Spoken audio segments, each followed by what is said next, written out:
Assalamualaikum warahmatullahi wabarakatuh. Kembali lagi di Anggun Ihsan Channel dalam acara Bincang Buku bersama saya Anggun Safitri dan Bang Saiful Ihsan. Dan hari ini sore ini kami akan membincang buku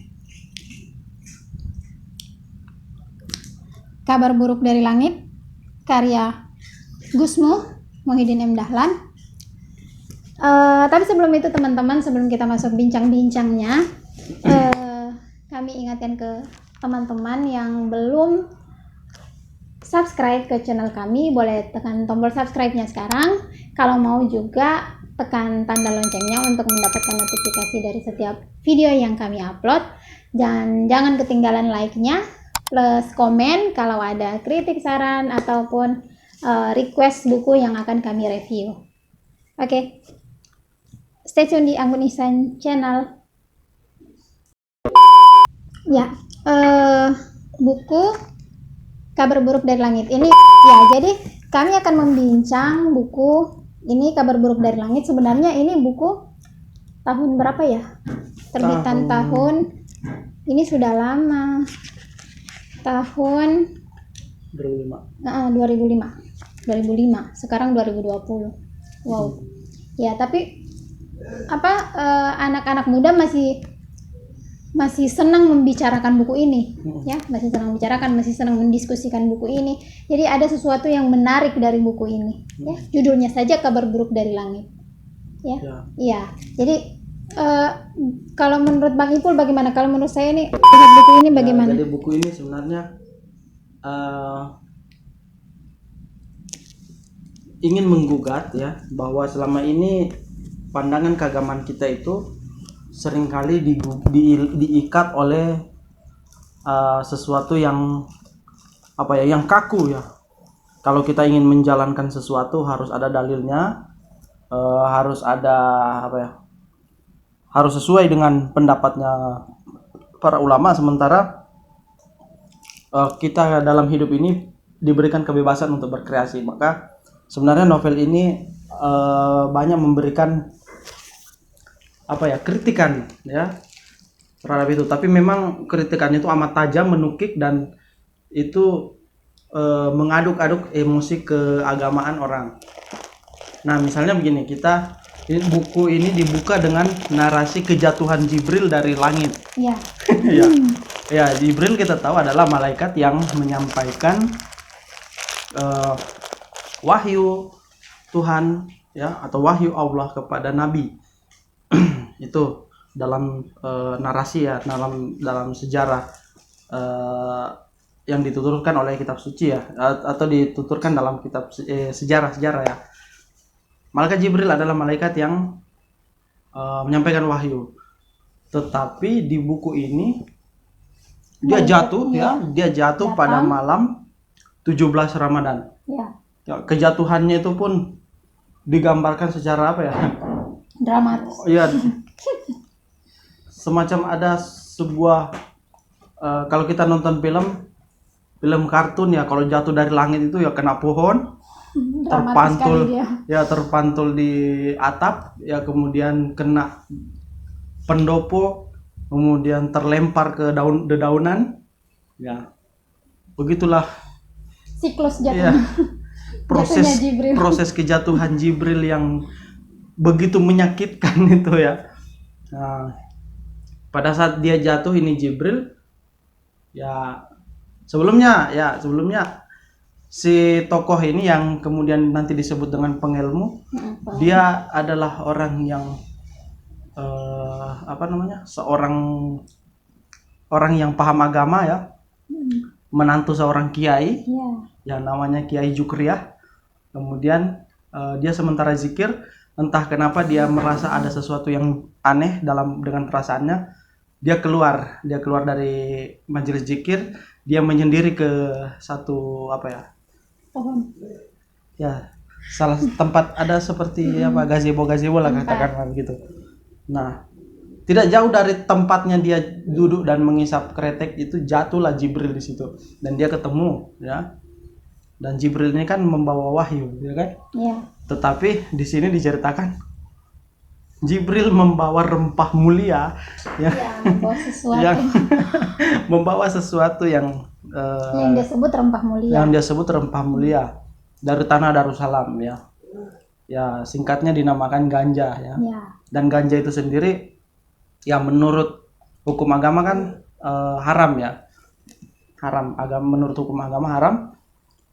Tetapi oleh Jibril di sini dia memberikan satu presentasi yang panjang lebar tentang bagaimana proses rempah-rempah ini sampai diharamkan ya.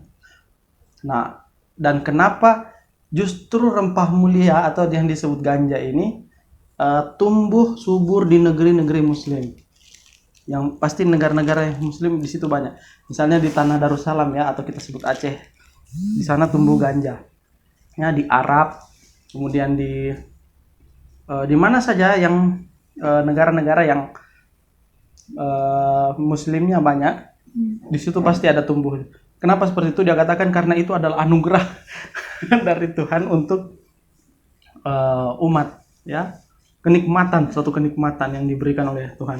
Nah, ini sebenarnya tapi sekali lagi ya, ini kan karena ini novel fiksi. ya, ini adalah karya fiksi. Ya, fiksi. Ya, fiksi itu ya kita paling minimal ya seperti Rocky Gerung lah ya, yang membangkitkan imaji, yang membangkitkan apa ya, bayangan-bayangan supaya kita itu hidup lebih bermakna. Dan ini adalah fiksi, dan kalau digugat itu sebenarnya kita menggugat khayalan kecuali dia disajikan dalam bentuk buku yang non fiksi ya kan.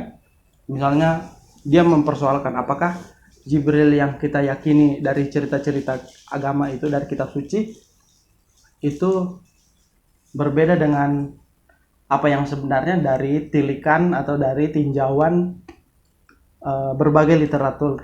Misalnya apakah Jibril memang benar-benar adalah sesosok person atau dia adalah sebuah alam. Nah, itu wallahu alam bisawab, itu ada kajiannya tersendiri.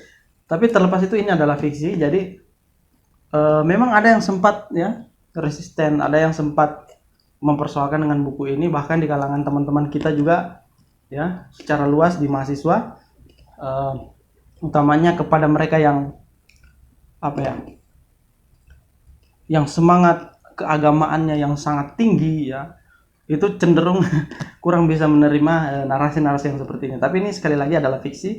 Fiksi itu mengajak kita untuk berpikir, untuk merenungi hal-hal yang ada di sekeliling kita ya. Begitulah fiksi itu bekerja. Nah, dan apa ya, nanti nih si pengelmu ini banyak melakukan hal-hal yang kontroversial. Dia akan melakukan perjalanan. Ya, perjalanan spiritual. Nah, buku ini juga sebenarnya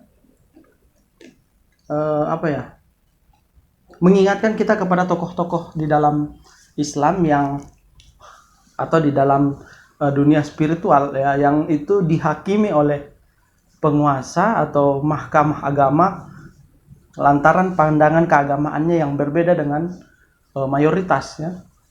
Kita sebut saja misalnya Al-Halaj ya kan. Al-Halaj itu adalah tokoh sufi yang dihukum lantaran dihukum gantung ya.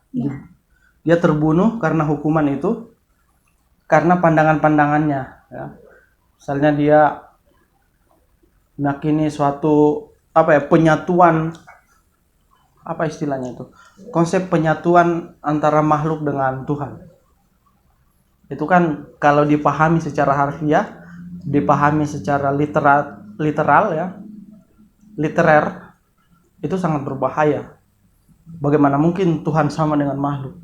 Di dalam manusia ada sifat ketuhanan dan di dalam Tuhan ada sifat kemanusiaan. Nah, itu kan kalau diartikan secara harfiah literer itu sangat berbahaya sekali. Tetapi sekali lagi orang macam Al-Halaj itu dia mengungkapkan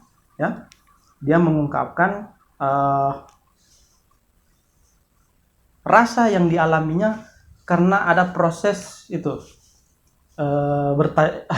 bertasawuf ya, menjalani mengalami perjalanan spiritual, dan dia merasakan sesuatu yang itu kalau dibahasakan mungkin tidak bisa dipahami dengan kata-kata yang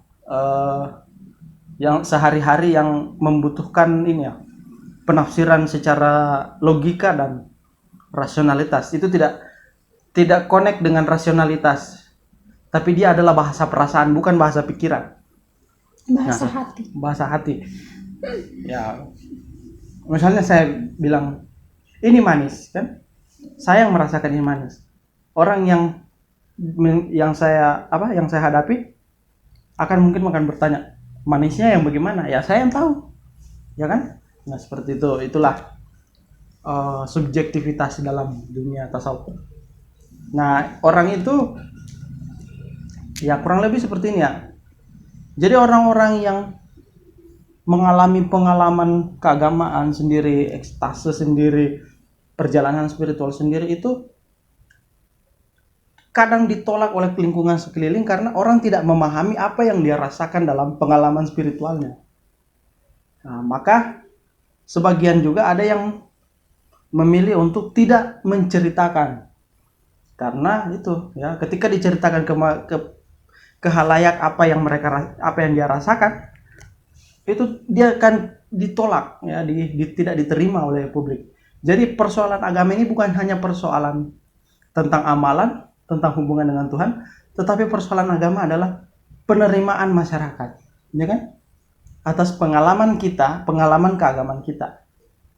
Ya mungkin orang lain bilang, oh itu melenceng dan lain sebagainya, tapi belum tentu ya, belum tentu, karena bisa jadi pengalaman keagamaan yang dia dapatkan dengan yang kita dapatkan itu berbeda.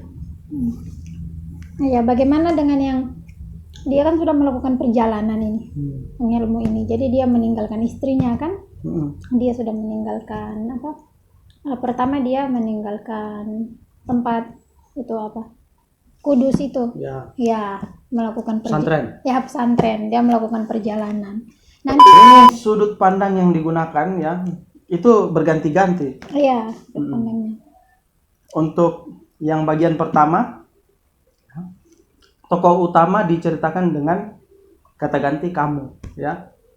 Ketika Jibril turun, hanya kau sendiri yang merasakan ini, kemudian kau melihatnya, kau duduk dengan dia. Jadi apa ya, seolah-olah Gusmu ini ketika dia bercerita, jadi seolah-olah dia menyaksikan sendiri. Ya, dia mengatakan kau. Jadi kita sebagai pembaca, kita menjadi merasa kita adalah tokoh utama itu. Jadi kita membayangkan. Jadi kita bisa membayangkan kau duduk bersama dengan Jibril. Kau duduk tertawa-tawa menikmati malam 17 Ramadan dengan kretek yang sudah diisi rempah mulia itu. Ya. Gitu ya. Setelah itu dari sudut pandang istrinya lagi. Istri si pengilmu ini. Yang namanya Zora. Ya. Dan memang aneh sekali tokoh yang diciptakan ya. Tokoh